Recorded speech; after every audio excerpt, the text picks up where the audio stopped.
हम ऐसे युग में जी रहे हैं जहां सुख सुविधाओं की कोई कमी नहीं है, राइट? बिल्कुल। मतलब एक क्लिक पर मनपसंद खाना आपके दरवाजे पर आ जाता है बिल्कुल। और दुनिया भर की जानकारी बस हमारी उंगलियों पर है। हाँ। और इंसान ने ना शारीरिक आराम के ऐसे ऐसे तरीके खोज निकाले हैं जिनके बारे में पिछली सदियों में कोई सोच भी नहीं सकता था। बाहर से देखने पर तो यही लगता है कि ये मानव इतिहास का सबसे सुनहरा और सुरक्षित दौर है। एग्जैक्टली। लेकिन यहीं पर एक बहुत ही अजीब विरोधाभास सामने आता है। एग्जैक्टली। इतनी सुविधाओं के बावजूद मतलब आज डिप्रेशन, एंजाइटी और मानसिक तनाव अपने चरम पर हैं। हाँ। और हर तरफ आप देखिए तो सेल्फ हेल्प किताबों का अंबार लगा हुआ है। इंटरनेट पर खुशी के नुस्खे बांटे जा रहे हैं, हाँ हाँ बिल्कुल। लेकिन अंदर से समाज का एक बहुत बड़ा हिस्सा खुश नहीं है। और ये विरोधाभास आधुनिक समाज की सबसे बड़ी पहेलियों में से एक है। हम खुशी को पाने के लिए जितनी ज्यादा ताकत लगा रहे हैं, मानसिक रूप से हम उतनी ही ज्यादा खोखले होते जा रहे हैं। मतलब ऐसा लगता है कि खुशी की ये तलाश ही वो अदृश्य जाल बन गई है जिसने हमें जकड़ लिया है। एकदम सटीक बात कही आपने। ठीक है, आइए इसे गहराई से समझते हैं। आज द डीप डाइव की इस गहन चर्चा में हमारे पास आर्टिकल्स, रिसर्च पेपर्स और डॉक्टर रस हैरिस की मशहूर किताब द हैप्पीनेस ट्रैप से जुड़े कुछ बेहद दिलचस्प नोट्स का एक पूरा स्टैक है, जो कि बहुत ही शानदार किताब है। बिल्कुल। और हमारा मिशन आज ये समझना है कि खुश रहने की ये लगातार कोशिश ही दुखों का कारण कैसे बन रही है। साथ ही हम ये भी देखेंगे कि एक्सेप्टेंस एंड कमिटमेंट थेरेपी, जिसे ACT कहते हैं, उसके पीछे का विज्ञान कैसे काम करता है और ये किस तरह इस मानसिक जाल से बाहर निकलने का रास्ता दिखाता है, राइट? हाँ, तो इस पूरी समस्या की जड़ को समझने के लिए सबसे पहले हमें उस बड़े झूठ को बेनकाब करना होगा। और वो झूठ ये है कि हमेशा खुश रहना इंसानों की एक प्राकृतिक अवस्था है, जो कि सच नहीं है। बिल्कुल नहीं। अगर हम आंकड़ों और मानव इतिहास को देखें तो ये बात पूरी तरह से बेमानी लगती है। तो फिर ये भ्रम पैदा कहाँ से हुआ? मतलब समाज में फैली इस निरंतर निराशा का असली कारण क्या है? देखिए, इसे समझने के लिए हमें मानव इतिहास और इवोल्यूशनरी बायोलॉजी की ओर मुड़ना होगा। आखिर ये इंसानी दिमाग, जिसे हम अपना सबसे बड़ा हथियार मानते हैं, वो असल में काम कैसे करता है? हाँ, ये एक बहुत बड़ा सवाल है। यहाँ जो बात सबसे दिलचस्प है वो ये है कि इवोल्यूशन या विकासवाद ने हमारे दिमाग को खुश रहने के लिए डिजाइन ही नहीं किया है। सच में? तो फिर इसका डिजाइन किस लिए हुआ है? ये दिमाग मुख्य रूप से एक डोंट गेट किल्ड डिवाइस है। मतलब इसका इकलौता काम इंसान को जिंदा रखना है। अच्छा, तो खुशी इसका एजेंडा ही नहीं है? बिल्कुल नहीं। लाखों साल पहले आदिमानव काल के जीवन को देखें तो वहां सबसे जरूरी चीज क्या थी? हर पल आसपास के खतरों को भांपना। हाँ, कि झाड़ियों में कोई जंगली जानवर तो नहीं छिपा है? एग्जैक्टली। या कबीले का कोई सदस्य नाराज होकर समूह से बाहर तो नहीं निकाल देगा। जो आदिमानव हर वक्त खतरों को पहचानने में जितने तेज और चौकन्ने थे, सिर्फ वही जिंदा बचे। और उन्होंने ही अपने जीन आगे बढ़ाए। सही कहा। आज हमारी खोपड़ी के अंदर जो आधुनिक दिमाग है, वो उन्हीं खौफजदा और हर वक्त अलर्ट रहने वाले आदिमानवों का उन्नत संस्करण है। अरे वाह!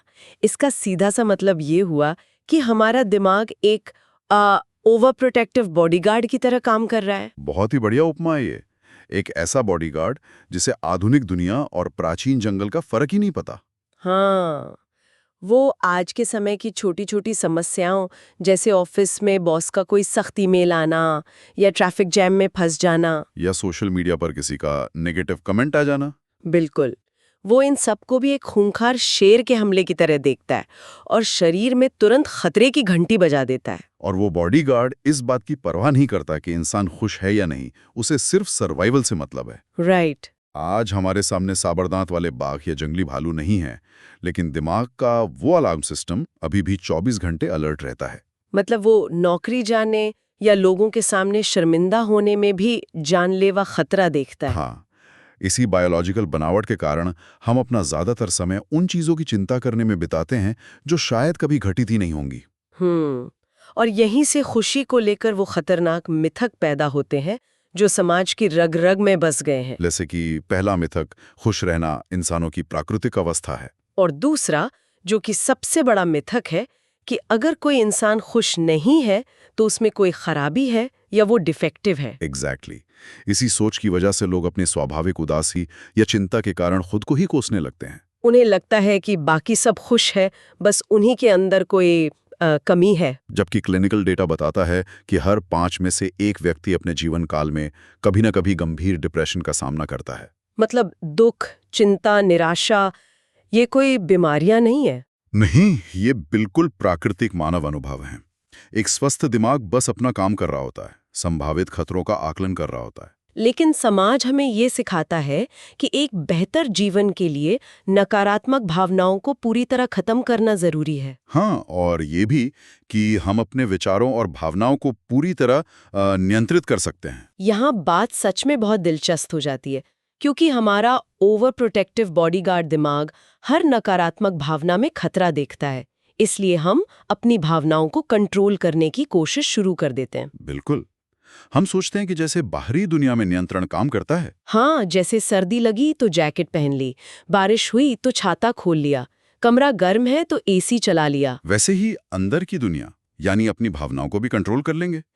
लेकिन बाहरी दुनिया का ये लॉजिक हमारे अंदर की दुनिया में बुरी तरह फेल क्यों हो जाता है? क्योंकि विचार और भावनाएं भौतिक वस्तुएं नहीं हैं जिन्हें उठाया और बाहर फेंक दिया जाए। ये तो सोचने वाली बात है। साइकोलॉजी में थॉट सप्रेशन यानी विचारों को दबाने की कोशिश पर बहुत सी रिसर्च हुई है। इसका सबसे क्लासिक उदाहरण है आइसक्रीम एक्सपेरिमेंट। अरे हाँ, मैंने नोट्स में पढ़ा था। अगर किसी इंसान से कहा जाए कि अगले 1 मिनट तक आइसक्रीम के बारे में बिल्कुल मत सोचो, कि उसके रंग, उसकी ठंडक या उसके स्वाद का एक भी विचार दिमाग में नहीं आना चाहिए, तो नतीजा हमेशा उल्टा होता है। दिमाग में सबसे ज्यादा उसी आइसक्रीम की तस्वीरें घूमने लगती हैं। ऐसा क्यों होता है? इसके पीछे एक बहुत ही दिलचस्प न्यूरोलॉजिकल मैकेनिज्म काम करता है। जब दिमाग किसी विचार को दबाने का आदेश देता है तो वो पृष्ठभूमि में एक मॉनिटरिंग सिस्टम चालू कर देता है। अच्छा, वो सिस्टम क्या करता है? इस सिस्टम का काम ये चेक करना होता है कि कहीं वो वर्जित विचार तो नहीं आ रहा। अब सोचिए, ये चेक करने के लिए कि आइसक्रीम का विचार आ रहा है या नहीं, दिमाग को पहले आइसक्रीम को याद करना पड़ता है। एग्जैक्टली इसी लूप के कारण विचारों को दबाने की कोशिश हमेशा उन विचारों को और ज्यादा शक्तिशाली बना देती है। अरे बाप रे, ये तो दलदल या क्विक सैंड वाले विज्ञान की तरह है। बिल्कुल सही पकड़ा आपने। जब कोई इंसान दलदल में फंसता है तो उसकी बायोलॉजिकल प्रतिक्रिया क्या होती है? वो घबराकर हाथ पैर मारता है, वहां से निकलने के लिए कड़ा संघर्ष करता है। लेकिन भौतिकी का नियम क्या कहता है?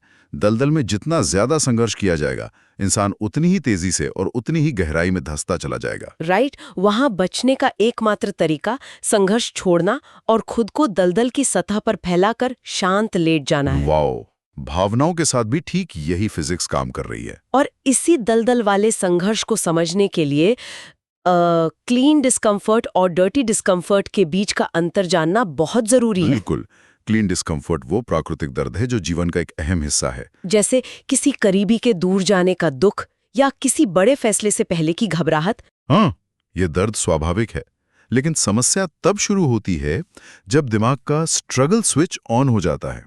स्ट्रगल स्विच मतलब जब हम उस प्राकृतिक दर्द को मिटाने के लिए हाथ पैर मारना शुरू कर देते हैं। हाँ, हम सोचने लगते हैं कि मुझे एंजाइटी क्यों हो रही है, मुझे ऐसा महसूस नहीं होना चाहिए। ओहो, तो जब हम अपनी स्वाभाविक एंजाइटी पर ही गुस्सा होने लगते हैं या अपनी उदासी को लेकर और ज्यादा डिप्रेस्ड हो जाते हैं, तब हम डर्टी डिस्कम्फर्ट पैदा कर रहे होते हैं। ये दर्द से लड़ने के कारण पैदा हुई अतिरिक्त और गैर जरूरी पीड़ा है। तो इसका समाधान क्या है? जब हम भावनाओं से लड़ना छोड़ देते हैं तो वो स्ट्रगल स्विच ऑफ हो जाता है। प्राकृतिक भावनाएं आती हैं, अपना समय लेती हैं और चली जाती हैं। और इंसान उस अतिरिक्त मानसिक यातना से बच जाता है जो सिर्फ संघर्ष के कारण पैदा हुई थी। बिल्कुल। लेकिन अगर भावनाओं और विचारों को नियंत्रित करना या उनसे लड़ना काम नहीं करता, तो फिर विकल्प क्या है? इसका जवाब है हमारे विचारों को देखने का नजरिया बदलना, जिसे कॉग्निटिव डिफ्यूजन या कॉग्निटिव डिफ्यूजन कहा जाता है। इसे कैसे करते हैं? इसे समझने के लिए मनोविज्ञान बताता है कि हमारे भीतर मुख्य रूप से 2 अलग-अलग हिस्से हैं।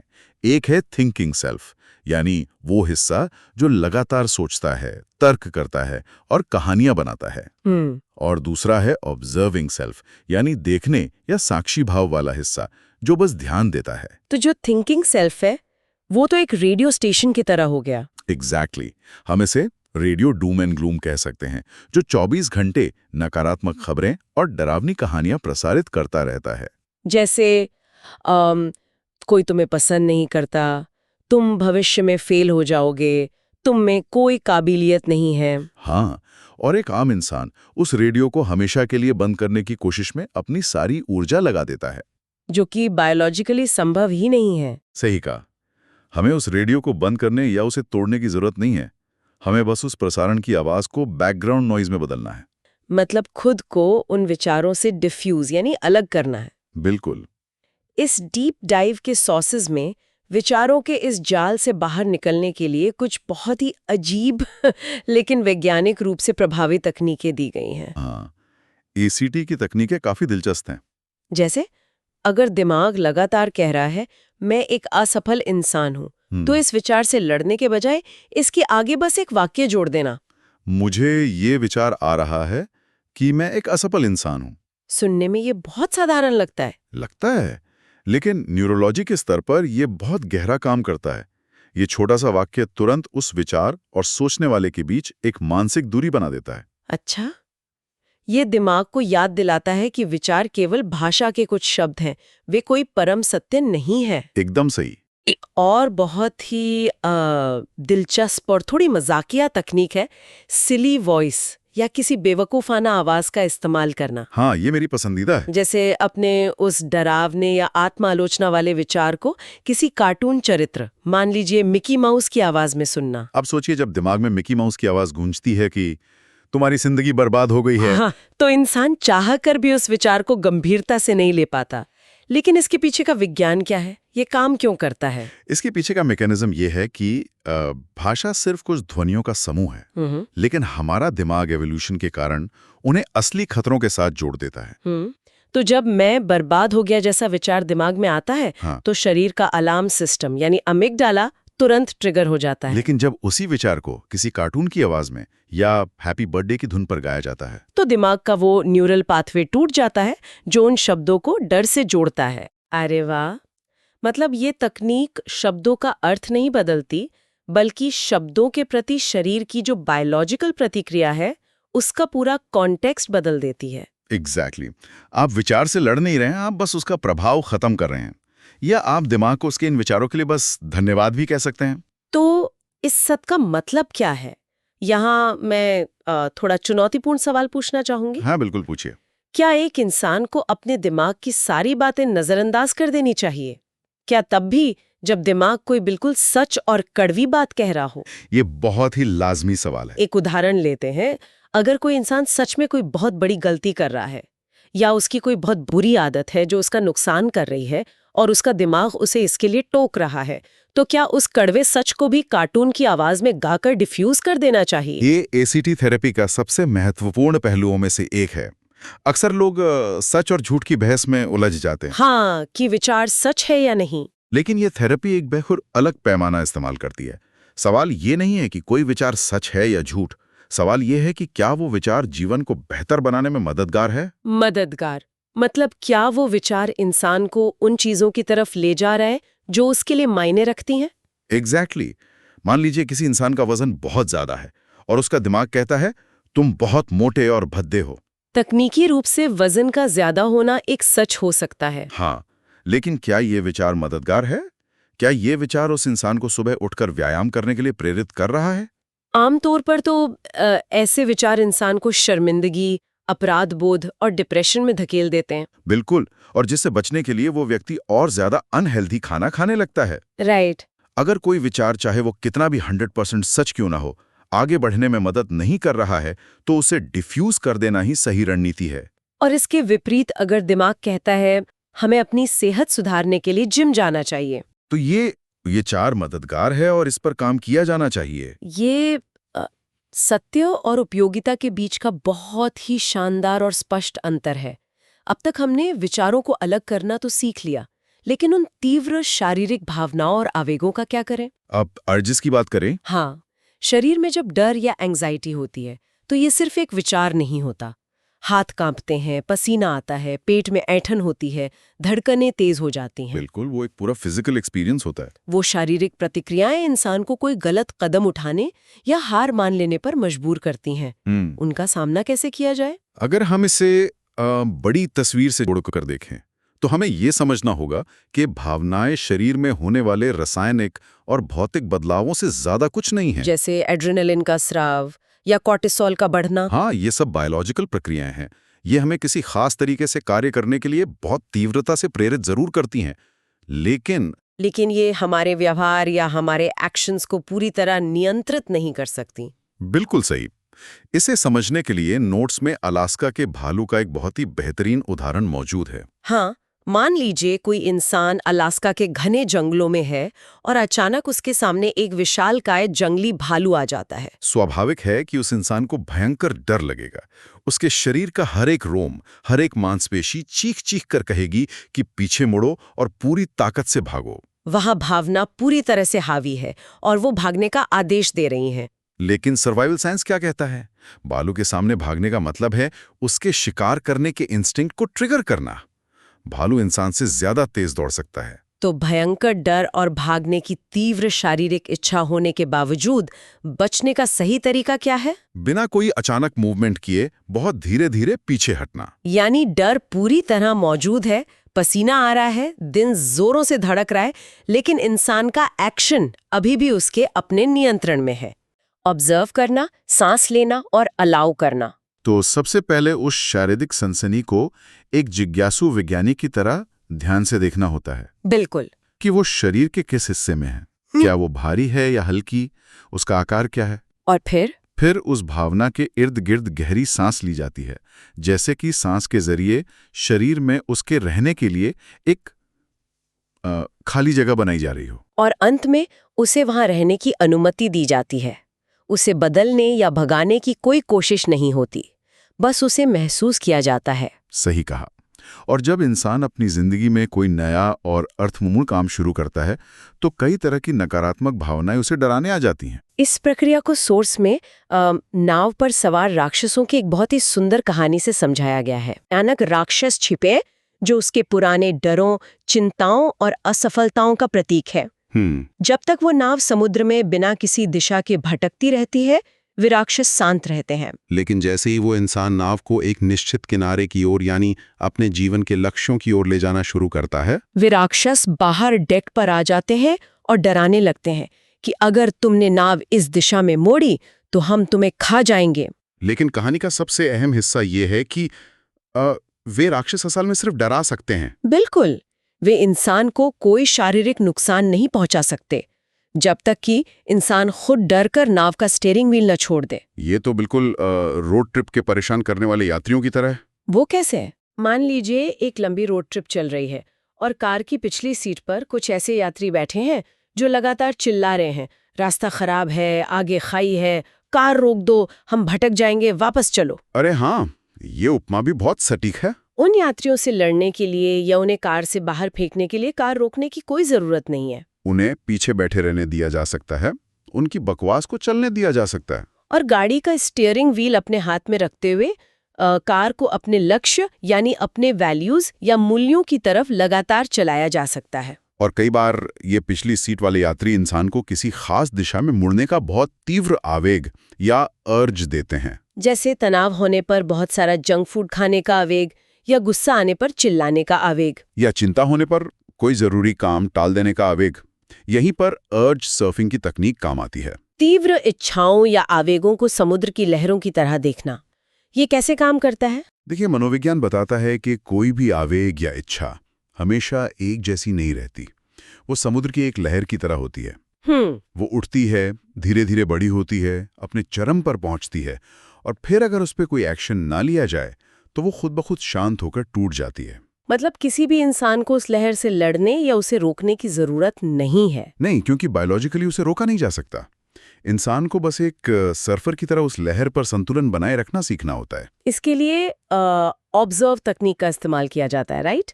इंसान अपने आवेगों को बिना तुरंत प्रतिक्रिया दिए बस आते और जाते देख सकता है। हाँ, वो खुद को याद दिला सकता है, मुझे अभी इस काम को टालने का बहुत तीव्र आवेग महसूस हो रहा है, मैं शरीर में इसकी बेचैनी को महसूस कर सकता हूँ, लेकिन मैं इसके बहकावे में आकर काम बंद नहीं करूंगा। और जैसे जैसे लहर को बिना उस पर सवार हुए गुजरने दिया जाता है, वो आवेग धीरे धीरे अपनी पूरी ताकत खो देता है। बिल्कुल।